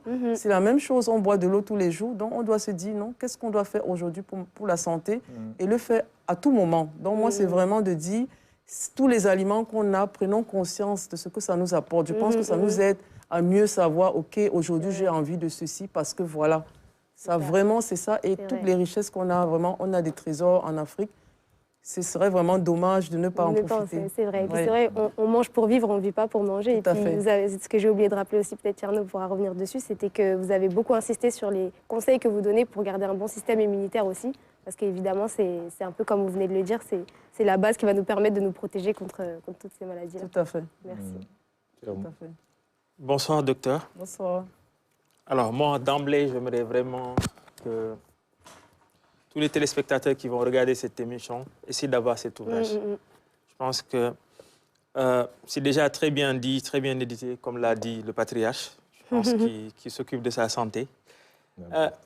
Alors, ce qui est intéressant, c'est que la médecine, c'est peut-être pour les médecins, mais la santé, c'est pour tout le monde. J'insiste sur cette nuance parce que nous sommes dans une période très cruciale durant laquelle on a besoin d'autonomie stratégique au plan sanitaire. Vous parliez tout à l'heure de la Covid. Donc, on ne doit plus dépendre, en tout cas être tributaire d'une recherche ou en tout cas d'une dynamique sanitaire qui vient de l'extérieur. Tous ces médicaments, etc., qui sont dans nos sociétés, qu'on achète ailleurs avec l'industrie pharmaceutique et tout ce qu'il y a derrière, je pense qu'il faut quelque part créer une rupture drastique et nous donner les moyens de notre autonomie médicale, sanitaire, etc. Et cela part par retrouver notre faune et notre flore et retrouver tout notre potentiel, comme vous l'avez très bien décrit dans cet ouvrage-là. Vous avez mis en exergue des éléments du potentiel qu'on peut trouver partout en Afrique. Et si vraiment on met énormément de moyens, énormément de ressources, énormément de moyens astronomiques, on peut trouver aujourd'hui cette indépendance ou en tout cas cette autonomie sanitaire et médicale dont l'Afrique a besoin aujourd'hui plus que jamais et surtout pour l'avenir parce qu'on ne sait pas ce qui va venir. On n'est pas sorti des pandémies, on n'est pas sorti. Les médecins nous disent que peut-être d'autres pandémies vont venir. On doit se préparer. On doit avoir une carapace comme j'ai l'habitude de. Donc vraiment, cet ouvrage, il est très intéressant. Il est aussi digeste parce que quand on lit, on a les modes d'emploi, on a les conseils derrière, mais on a aussi les vertus de chaque aliment. J'ai bien aimé, bien entendu, la banane, j'ai bien aimé bien la tomate, etc., mais surtout le café. Un amateur de café. C'était intéressant. J'ai dit, mais finalement, lui, le docteur a été très gentil. Elle nous a vraiment donné les vertus du café, quoi, pas ce qu'on entend derrière. Et donc, c'est comme elle disait, c'est important d'avoir souvent la bénédiction, en tout cas le visa du médecin, le visa scientifique. Et c'est ce que vous avez fait avec ce travail-là. Vous avez vraiment développé des thèses empiriques, mais aussi, en tout cas, qui sont bien fouillées, qui sont très bien fournies. Et je pense que c'est une très bonne chose. Ça permet à celui qui va lire cet ouvrage de se dire que, bon, en tout cas, voici ce que le docteur a mis en exergue. Voilà comment on utilise cela. Si on l'utilise, ça donne tel ou tel contre l'AVC, contre le diabète, etc. C'est vraiment un travail de fond que moi, je félicite. Et comme je disais tout à l'heure, je souhaite vraiment qu'on ait cet ouvrage-là partout, etc. Alors moi, la question que j'aimerais vous poser aujourd'hui, c'est est-ce que vous pensez qu'aujourd'hui dans nos pays, et par rapport à ce que je disais, il y a véritablement aujourd'hui des médecins qui vont dans le sens d'avoir ce courage-là aujourd'hui de prescrire ces genres de médicaments-là à leurs patients, etc., parce qu'ils ont besoin de cela. Pas uniquement de se dire que c'est quel médicament classique qu'on doit prévenir. C'est une question difficile. En fait, je pense que à la base, le métier de médecin, on ne le fait pas au hasard. Moi, je pense que quand on fait ce choix, c'est un choix difficile. Et si on s'oriente et on reste vraiment dans les bases, vraiment telles qu'Hippocrate les a décrites, on ne s'éloigne pas, hein, c'est-à-dire en respectant l'éthique médicale. Maintenant, après, nous sommes des humains. Je ne peux pas parler au nom de tout le monde parce que malheureusement, chacun a ses faiblesses. Moi, la santé, c'est une passion, c'est une histoire, comment je vais dire, c'est au quotidien. C'est-à-dire, je ne le fais pas, il n'y a pas un moment où je ne pense pas les effets des aliments que j'utilise. C'est vraiment comme, c'est devenu presque un réflexe. Donc, ce n'est pas quelque chose que j'ai déjà intégré et ma famille avec. Donc, vraiment, c'est ça qui est intéressant et passionnant parce qu'on se dit parfois, est-ce qu'on me suit? Et moi, je suis vraiment très heureuse parce que tout le monde me suit, que ce soit mon mari, que ce soit mes filles. Et le relais est assuré. Et c'est ça l'essentiel. C'est vraiment ça. Et moi, je dis aujourd'hui, le challenge, parce que je me rends compte qu'en Afrique, on a vraiment beaucoup de choses pour nous aider à se maintenir en santé. Exactement. Mais la question, c'est est-ce qu'on est d'abord conscient de ce trésor de la nature? Ça, c'est un. Et de deux, est-ce qu'on l'utilise vraiment à bon escient? Parce que les plantes, malheureusement, les plantes peuvent être dangereuses. Et c'est vrai, vous l'avez Je bien n'ai pas dit mortelles. Vous l'avez bien dit. Vraiment, on doit aussi, c'était aussi ça l'objectif. Oui. Parce que, comme vous avez dit, moi, je pense que vous connaissez beaucoup d'aliments là-dedans, mais l'utilisation n'est peut-être pas correcte. Exactement. Il y a des utilisations qu'on fait pour se nourrir. Oui. Moi, je vais prendre un exemple tout basique, l'ail. On se nourrit avec l'ail, on cuit de l'ail. Mais pourtant, l'ail, après 10-15 minutes de cuisson, il est désactivé. C'est-à-dire qu'on aura le côté nutritionnel, mais on n'aura plus de vertu médicinale. Et ça, c'est des choses qu'on doit pouvoir dire parce que ça m'a fait changer aussi, par exemple, ma façon de cuisiner. Moi, je mets l'ail à la fin. Pourtant, j'ai appris à cuisiner avec l'ail au début. Oui. Donc, c'est des petits... Parfois, c'est vraiment des petits gestes. Oui. Moi, je ne suis pas en train de dire que j'apprends des choses. Je pense que c'est le détail qui compte. C'est-à-dire, c'est juste comment on l'utilise. Super. De savoir comment utiliser certains aliments. Quand je parle d'infusion, tisane ou de décoction. Quand je prends aussi le cas de l'artémisia. Oui. C'est une plante qui est développée, par exemple, au Cameroun. Mais c'est une plante, pour la tisane, c'est l'infusion. On ne la boue pas, cette plante. Donc, quand des gens te disent, ils ont pris la tisane, tu espères que ça a été fait comme il faut, c'est-à-dire bouillir de l'eau et verser sur la plante, et pas bouillir la plante avec de l'eau. Et c'est ça l'infusion. Donc, c'est ces détails-là qui m'ont fait, par exemple, préciser, peut-être il faudrait préciser déjà qu'est-ce que c'est qu'une tisane, qu'est-ce que c'est qu'une infusion, qu'est-ce que c'est qu'une décoction, et qu'est-ce que c'est qu'une macération. Ça permet, parce que ce sont des thèmes que j'utilise énormément dans le livre, et donc, du coup, on fait la différence. Il y a des plantes qui préfèrent des décoctions, comme la cannelle, le curcuma, elles aiment vraiment la chaleur. Mais il y a des plantes qui n'aiment pas la chaleur. Et ça, il faut aussi que ce soit précisé. Il y a des plantes, c'est l'infusion, mais tu ne vas pas la bouillir parce que tu détruis tous les principes actifs. Et au final, on pense se soigner, mais on ne se soigne pas. Parce que parfois, c'est comme un médicament d'ailleurs. La posologie, si on ne respecte pas, on aura des complications. Et puis, je rappelle qu'il n'y a pas de médicaments sans effet secondaire. C'est pour ça, d'où l'intérêt de s'arrêter aussi au niveau des plantes. Parce qu'il y a beaucoup de plantes qui ont très peu d'effets secondaires. Et même des effets secondaires, quand ils sont présents, ils sont vraiment assez minimes. Même s'il y a des plantes mortelles, je le rappelle encore. Donc, c'est pour dire, vraiment, ne jouons pas avec ça. Mais en même temps, les médicaments, il faut respecter les dosages. On a aujourd'hui beaucoup, il y a au moins 20% d'hospitalisation, ce n'est que les effets secondaires des médicaments. Ça demande réflexion. Donc je ne suis pas en train de remettre en question, je ne veux pas m'attirer toute la foudre, non, c'est pas de ça qu'il s'agit. Mais je veux dire, avant de commencer par me dire, ok, je fais une hypertension artérielle, je commence par le début. Est-ce que mon alimentation est correcte? Est-ce que je suis sédentaire ou bien j'essaie d'être tout le temps actif? Est-ce que je m'hydrate correctement? Est-ce que je dors? Est-ce que je dors suffisamment pour me régénérer? Est-ce que je suis stressée? Est-ce que je bois trop de café? Parce que le café, il est bon pour la santé, mais il faut respecter le dosage. Je ris parce que moi aussi, je suis une accro au café, mais trop de café et nuit aussi. Parce qu'il y a d'ailleurs l'hypertension induite par la caféine. Donc vraiment, il y a autant d'éléments... Combien de tasses de café faire ça? Ça servira du monde. Maximum 4 tasses. Ça va. Je ne sais pas lesquelles tasses. Parlons aussi des bonnes tasses. Il faudrait pas des carafes. Des tasses normales, pas des... Parce que oui, si on prend des tasses à thé... Il a largement dépassé. Non, vraiment 4 tasses. Non, moi aussi, j'avoue, je m'oublie. Mais il faudrait... C'est vraiment la conscience. Moi, je pense qu'il s'agit ici d'une éducation thérapeutique. C'est-à-dire se dire que c'est pour se soigner, c'est pour être bien, vraiment en santé. être en santé, pour moi, c'est pas dire vraiment du bien, on n'est pas, on peut être infime, mais être en santé, c'est-à-dire le bien-être, on doit l'avoir. Pour moi, c'est un devoir ou un droit d'ailleurs, que tout le monde a droit à la santé. Donc, ce n'est pas de dire qu'on n'est pas malade. On peut avoir une maladie chronique, mais on est bien dans sa peau, on est bien. Et c'est de ça qu'il s'agit en fait pour moi.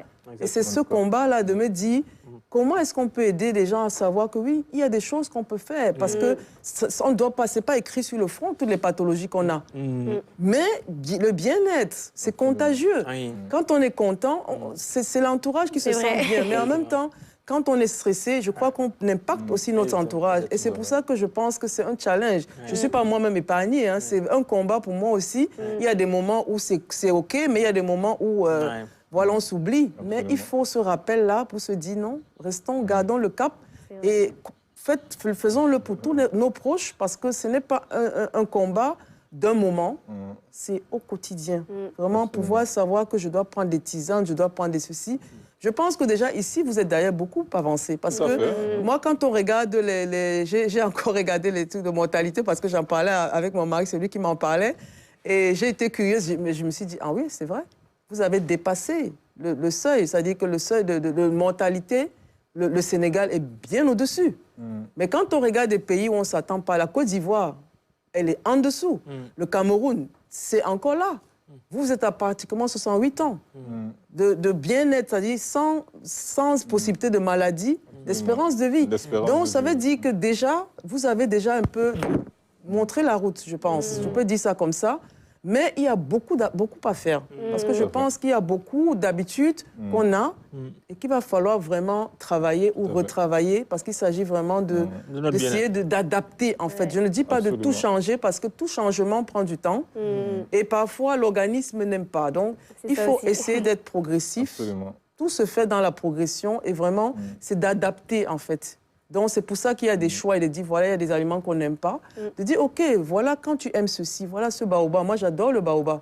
Mais je ne sais même pas si on est conscient que c'est en période de convalescence. C'est un aliment magique. Le bouilli. Clairement. Le jus de bouilli, c'est un jus, c'est même contre la malnutrition.